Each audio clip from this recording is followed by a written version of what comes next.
হে guys, আমি হলাম Susmita. Welcome back to my channel. তো মালয়েশিয়া পৌঁছেই কিছুটা রেস্ট নিয়ে আমরা শপিং করতে বেরিয়ে পড়েছিলাম। অ্যান্ড শপিং করে আমরা পৌঁছে গেছিলাম মালয়েশিয়ার বিখ্যাত স্ট্রিট ফুড মার্কেটে, যেটার ভিডিও আমরা প্রচুর দেখেছি মালয়েশিয়া যাবার আগে। তো রায়নের ওখানে যাবার প্রচুর ইচ্ছে ছিল। তো আমরা পৌঁছে গেছিলাম মালয়েশিয়ার সেই বিখ্যাত স্ট্রিট মার্কেটে। দেন পৌঁছেই আমরা প্রচুর ভিডিও দেখেছি এই হটডগের, কিন্তু অ্যান্ড ফ্রাইড স্কুইডের। তো হটডগে প্রচুর ভিডিও দেখেছি যে কামড় দিলে এরকম চিজ বেরিয়ে আসে, একদম খুব ভালো। তো সেরকম কিছুই ছিল না।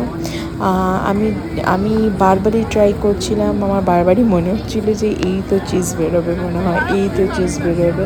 তো আমি বলছিলাম অনুব্রতকে, দাঁড়াও চিজ বেরোবে, দাঁড়াও চিজ বেরোবে। তারপর এই সামান্য একটু চিজ বেরিয়েছিল, আর একেবারেই চিজ বেরোয়নি, ভীষণ বাজে ছিল। I am not satisfied. Then আমরা ট্রাই করেছিলাম ফ্রাইড স্কুইড, যেটা স্কুইডটা বিশাল বড় ছিল।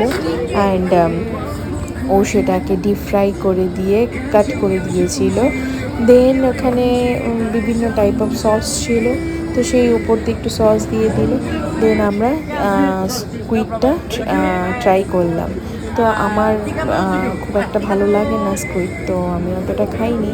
এবার রাইন খুব ভিডিও দেখেছিল সেই স্কুইডে, তো ওর ভীষণ খাবার ইচ্ছে ছিল সেই মালয়েশিয়া যাওয়ার আগের থেকে মাছ স্কুইড খাবো। তো সেই জন্য আমরা ওর জন্যই অ্যাকচুয়ালি এই মার্কেটে এসেছি অ্যান্ড স্কুইডটা অর্ডার দিয়েছি। প্রথম রিয়াকশানটা এরকম থাকলেও পরে এরকম ছিল না, পরে ওর আর ভালো লাগেনি। তো এই দেখো স্কুইডের পাটা দেখেই কেমন লাগছে। তারপর সেটাকে অনুব্রত ফিনিশ করেছে। অনুব্রত ভালোই লেগেছে স্কুইডটা খেয়ে, বাট আমার অতটা ভালো লাগেনি। একে তো একটা মার্কেটে ঢুকেই একটা যে স্মেল, এখানে একটা ওরা সব কিছুতেই ড্রাই ফিশ ইউজ করে, ড্রাই ফিশ অয়েল, তো যেটা আমাদের একেবারেই পছন্দ না। তো মার্কেটে ঘুরে ফিরে একটা ফলের দোকান পেয়েছি, প্রচুর ফলের দোকান ছিল, বাট এখান থেকে আমরা কিছু ফল কিনেছি যেটা খুব ভালো ছিল। আমরা নিয়েছি জামরুল, এটাকে আমরা জামরুল বলি, একটু ডিফারেন্ট টাইপ অফ জামরুল, একটু বড় ধরনের আর রেড কালারের, কিন্তু ভীষণ ভালো ছিল খেতে।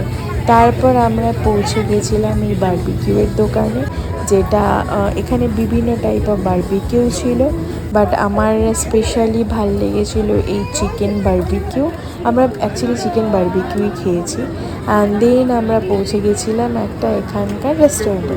তো রেস্টুরেন্টে পৌঁছেই আমরা অ্যাকচুয়ালি খুঁজছিলাম ক্র্যাব, তো এখানে ওরকম ক্র্যাব পাওয়া যাচ্ছিল না। দেন দেখতেই পাচ্ছ আমার মুখটা, আমাদের একদম ভালো লাগেনি খাবার দাবার খেয়ে। তো তারপর আমরা অর্ডার করেছিলাম নুডলস আর ফ্রাইড রাইস। সেই আবার নুডলস অ্যান্ড ফ্রাইড রাইসে chilli fish, dry fish oil দিয়েছিল, যেটা ভীষণ স্মেল করছিল। দেন আমরা ওখান থেকে খাবার খেয়ে এখানে একটা কোকোনাট আইসক্রিম বিক্রি হচ্ছিল, সেখানে ঢুকে গেলাম। তো আমরা কোকোনাট আইসক্রিম খেলাম এখান থেকে। কোকোনাট আইসক্রিমটা খুব ভালো ছিল। এখানে না এই মার্কেটে আমার একটা জিনিসই ভালো লেগেছে, যেটা হচ্ছে বিভিন্ন ধরনের ফল পাওয়া যাচ্ছিলো, আর ফলগুলো খেতে খুব ভালো ছিল। তো আমরা খেয়ে দিয়ে এখন আবার হোটেলের উদ্দেশ্যে রওনা দিয়ে দিয়েছি।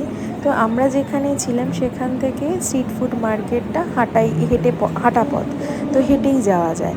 তো আমরা হেঁটেই গিয়েছিলাম অ্যান্ড হেঁটেই ফিরছিলাম। তো অনেকটা রাত হয়ে গেছে, চারপাশ একদম সব দোকান বন্ধ হয়ে গেছে, কিন্তু একটা জিনিস কি, খুব সেফ জায়গা, মানে কেউ কোনো কিছু তোমার দিকে তাকাচ্ছে না, কেউ কিছু করছে না, খুব সেফ জায়গা। মানে তুমি এত রাতে এক বিদেশের জায়গায় তুমি হাঁটছো, কোনো রকম ভয় ফিল হচ্ছে না, এটা আমার খুব ভালো লেগেছে। তো আমরা এখানে একটু লাইট পেয়েছি, তো দেখছিলাম।